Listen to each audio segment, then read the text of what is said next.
Welcome, everyone, to another SDM podcast. My name is Bree Wilson. I am the managing editor for SDM Magazine, and I'm joined today by Daniel Rosales, who serves as the Senior Director of Marketing, PLM, and Tech Services at Telguard. We are here today to talk about Telguard's background as the company celebrates its 40th year in business and to hear from Dan's perspective what it takes to keep innovating in the rapidly evolving security landscape. Before we dive in, Dan, would you like to take a moment to introduce yourself and tell our listeners about your role at Telguard? Sure. Thank you for the introduction. So I have been with the company for about 17 years now, and my role is it extends pretty far. From the marketing perspective, I think it's pretty easy to grasp.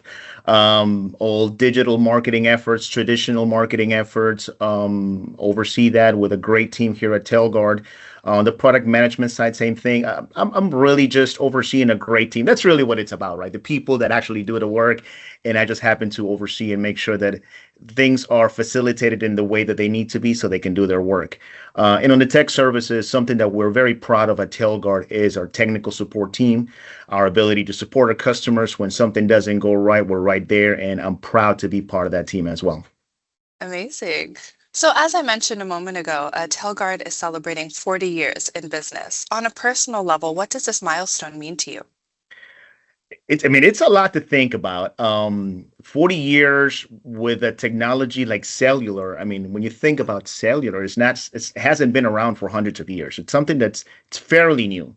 It evolves pretty fast.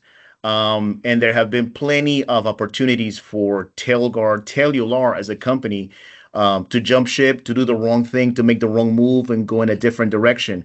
And somehow to be here 40 years later and still be a leader in the industry, I think it speaks volumes, not so much for the technology itself, but for the people at Tellular that are making it work. The technology is great. It'll continue to evolve, but it's the people behind it, I think, the leadership that really kind of keeps it going. Yeah, absolutely. And when you think about Telguard's legacy, what moment would you say best defines the company's impact on the industry? So I've been with the company for 17 years, but Mhm. sort of in the role of really being in a sort of decision making or influencing role. It hasn't been as long. I started on the technical support side, right? And I just kind of worked my way up through the ranks. So it may seem a little bit self-centered to say that our multi-carrier solution is what to me it's representative of what Telguard does. But it really is. Like it really does feel like we're at a pivotal moment where Telguard has just skyrocketed, has moved past certain hurdles that we were seeing for years, and it's just really become a sort of a new standard for us moving forward. Yeah, absolutely. And what's been the biggest lesson in staying relevant for 40 years in a fast-moving tech category? It's interesting that you said to call it a fast moving category. Mhm. So cellular is fast moving. The space that we play in, commercial fire applications, for example, I don't know if I would consider as fast moving. I think the pace is so different. And we have to cater to that. And I think that's what cellular does a pretty good job at, understanding that cellular evolves at a different pace. And rightfully so, life safety and intrusion systems need to evolve at their own pace because we have more at stake. So I think one of the things that we do very well is understand and find that the right point at which we can introduce different technologies and stand behind them. Be that customer advocate every step of the way, because no matter what, we want to make sure that our systems work. But they're not always going to work 100% all the time. And it's nothing to do with defects on the product or defects on the network. It's just a plethora of things that could go wrong that sometimes do. And when they do, you want to be able to have somebody that you trust. And that's why big part of our emphasis is in supporting our customers every step of the way. Absolutely.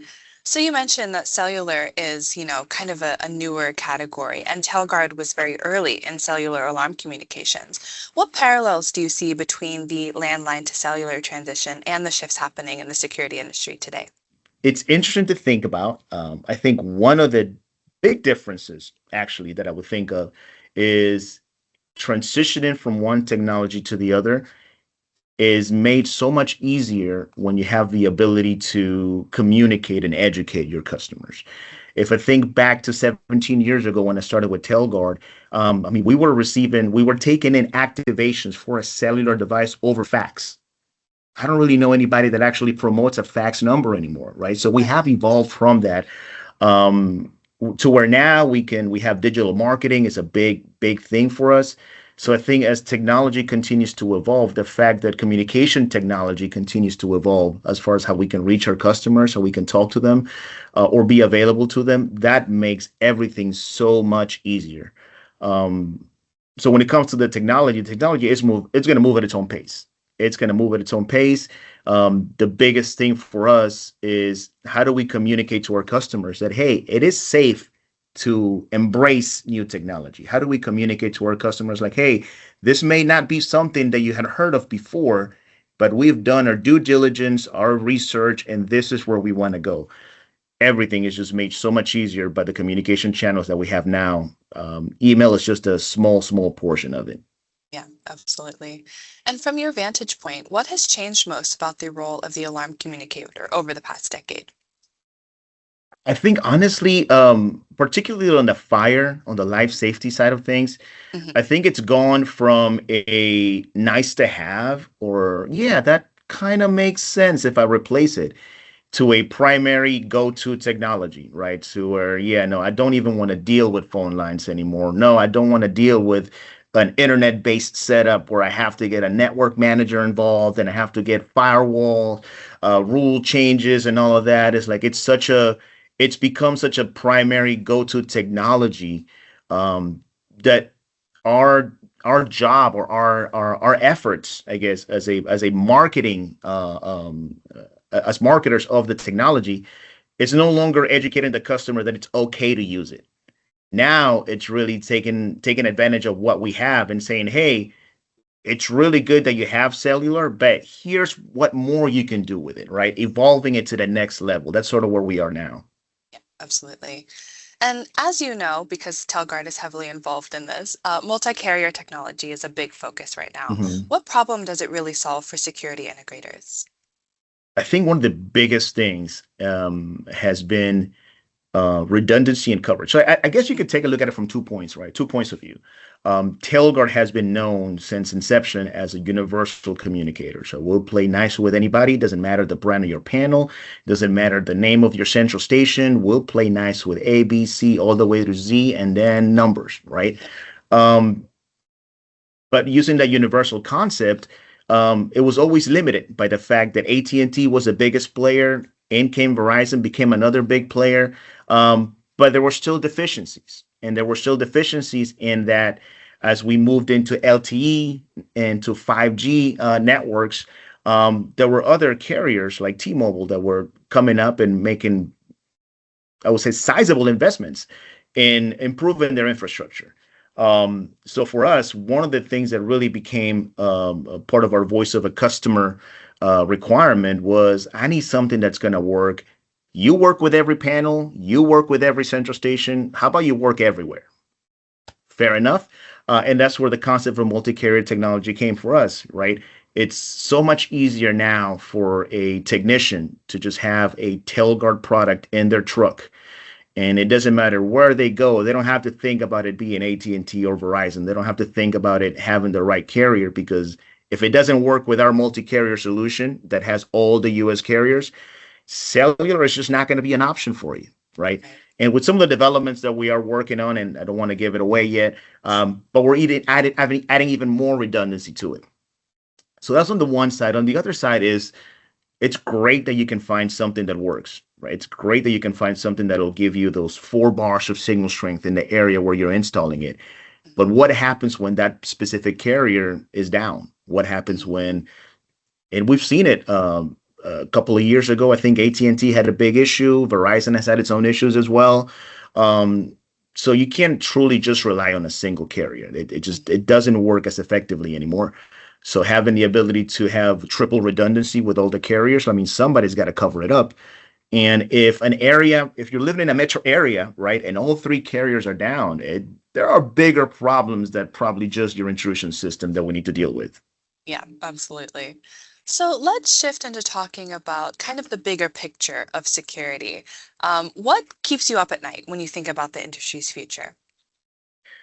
Honestly, one of the things that that does is understanding what we are capable of from a technology perspective and sort of pacing myself in a way, right? To Right. think of all the things that we need to go through, and it's not wrong. It's definitely something that we should be very careful about as far as embracing new technology. But when I think of all the possibilities, all the things that we can do, if you start just using the level of access to data that you have by using a cellular device, and for the most part, all we're doing is sending alarm events. You can use that data access that is free from any kind of tethering to a Wi-Fi router or to any kind of internet solution. It's just out there connected to the cellular world. There is so much more than we can do, but we are not yet there. We are not embracing it. I'm just waiting for the next panel manufacturer to kind of see this is what we can do. Let's get 95% of the way there with this next technology. And I think a lot of the manufacturers are doing that. They're progressing, they're evolving, but it's just at a so much slower pace than I would like to. But again, I can't complain because we have to be very logical and we have to be very careful about what we embrace. Yeah, absolutely. And would you say that is the only emerging technology that maybe isn't getting enough attention, or are there other technologies that you are excited about that, the industry hasn't really caught up with yet? I mean, I think there's a lot of wireless technologies that are out there that haven't been fully embraced in a commercial space yet. I think as well on the cellular side, again, we have to be very careful. There are technologies that allow us to do many great things, but are not quite consistent yet as far as coverage, right? When we think about 5G technologies and 5G coverage, when you think about how often on your phone it's a 5G phone, but you're still seeing the LTE logo on it, pop up every once in a while. I do feel like there are technologies that are allowing you to go to the next level. When it comes to Wi-Fi, if you recall, Zigbee and Z-Wave were sort of a big hit a while back. But now the residential space has sort of shifted more towards Wi-Fi enabled devices, right? So I think in the commercial space, we definitely need to start embracing, wireless technologies within the actual premises. Yeah, absolutely. Are there any areas where you think the industry might be overhyping innovation? Again, going back to differentiating between the commercial and residential space, I think in the commercial space, we are doing the right thing by taking our time. As much as I am a proposer of adopting new technologies, I think we got to take our time and do it the right way.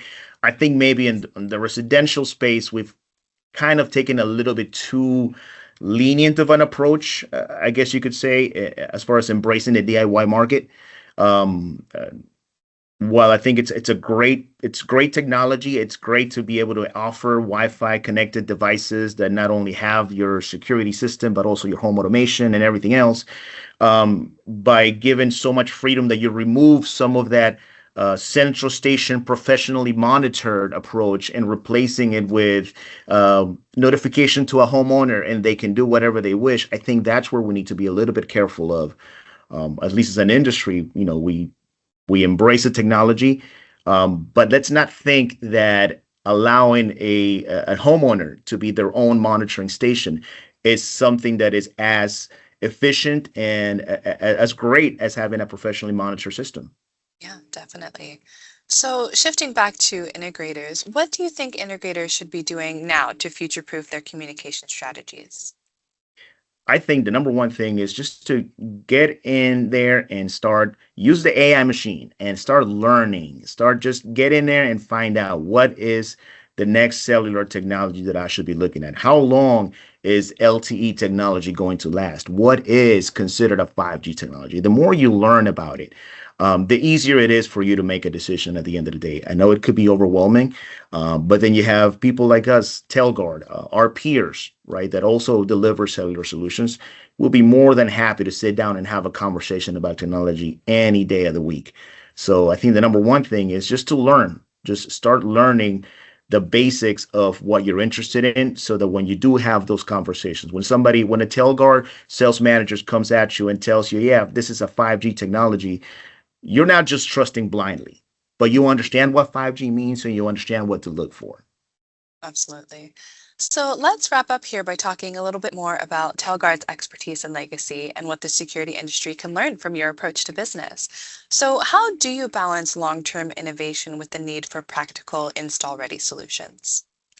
Well, so from a product lifecycle management, right? We want to make sure that we enter or we introduce a technology when it hits sort of the sweet spot. The sweet spot of it being number one, accessible and with plenty coverage, plenty service support.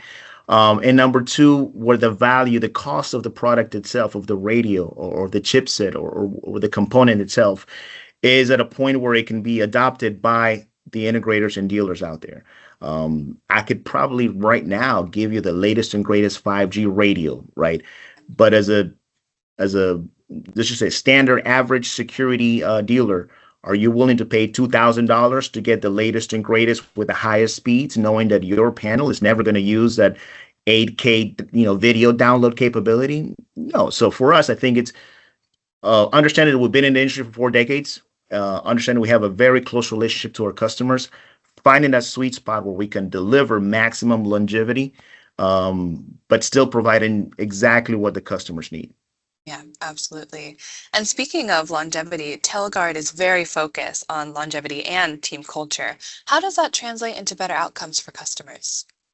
I think one of the things that we do very well is just really listen to and take care of our customers. We can talk about technology all day. We can talk about the radios and how we can innovate and our cycles to get the brand new technology, introduce it into the market. But I think one of the things that I'd be remiss if I don't mention is that we have a very heavy emphasis on customer service, on technical support, on just taking care of the customers.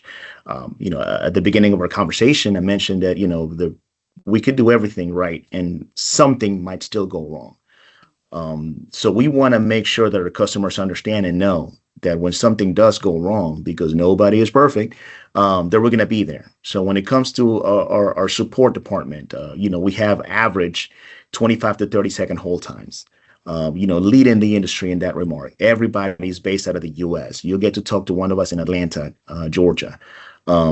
So just those little things that make you feel comfortable, I think it's part of what makes Telguard, sort of a great company to support, a great company to work for, and something that you can look forward to being around for 40 plus years more.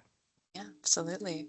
And in an industry facing workforce challenges, what's your approach to attracting and retaining talent? I think one of the things that was really surprising when I started working for Telguard was that a lot of the people that were working when I started already had long tenures, and a lot of the people that I started that were working already when I started working are still working here. 20, 25 years. Which is it's kind of interesting, if you're familiar with the industry, right? It's sort of I wouldn't say a running joke, but a thing. Like once you're in the industry, once you get hired in the industry, you just kind of stay in the industry, right? Yeah. You may move from distributor to manufacturer to central station, different brands, but you're usually just kind of hang around. For us, it's almost as if once you're part of Tellular, you just kind of stay in Tellular. I mean, look at me. I started basically out of college, and 17 years later, I'm still here. So it's just that sort of that small company feel that we have that is very attractive for people to remain in the company. And when you interview with us, when you have conversations with us, I think that kind of translates outward as well. You can kind of get a sense for who we are, for how we do business, and how we care about our customers. And ultimately, we also happen to be in an industry where we make a real difference, right? Mhm. Where we're dealing with, events being transmitted to a central station that could save somebody's life, that could, not only save somebody's life, that can prevent something tragic from happening just by being able to transmit that signal right away. So that tangible of you knowing that you made a difference, I think that it really helps as well. Yeah, absolutely. And final question here. If you could fast forward, say, 10 years, what would make you proudest about Telguard's next chapter? Honestly, I think I have to say the people, right? Yeah. If 10 years from now, I see the people that I currently oversee, coming up to a directorial or manager position, and they're doing what I do but better. I mean, that to me would be the proudest moment, right? That to me would be like, okay, things are really evolving the way they should. They are. There's one reason why they stay with Telguard, and it's because Telguard treated them well.